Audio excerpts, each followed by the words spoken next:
Краток, ќе се осврнам на две поенти, член 3.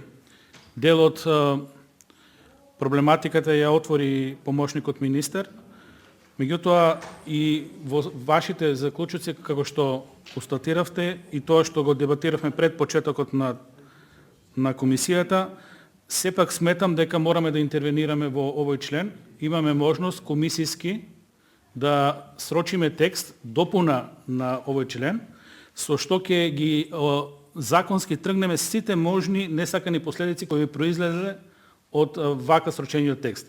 И вие кажавте, не е единствена форма на организирање на земјоделците во земјоделски стопанства регистрирани во единствениот регистар на земјоделски стопанства. Значи имаме и други форми на организирање на земјоделците, па со тоа и на лозарите согласно закон. Тие се три, барем мислиме дека се така, нели? Има самостојна дејност земјоделец.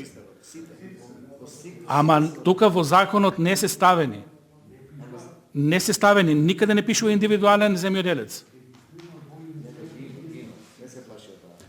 Искрено се плашам да не дојдеме во ситуација. Ништо нема да го оптерети текстот на законот, ништо нема да сменеме од суштина. Ако се договориме, нели, за комисијски амандман треба сите да гласаме. А ако во текстот ставиме само после запирката и останатите законски форми на регистрирање на земјоделците. Толку. Значи, тие што се законски регистрирани земјоделци и по други форми ќе влезат во овој член и со тоа сме го разрешиле овој проблем. Мислам дека и власта и ние секако ќе дадеме подршка на ова решение, само е во однос на прецизирање дека тоа што се договоривме, крајни корисници на ковид мерката да бидат земјоделците. Значи предлагам комисијски амандман само да го допуниме текстот со зборовите и останати законски форми на регистрирање на земјоделците.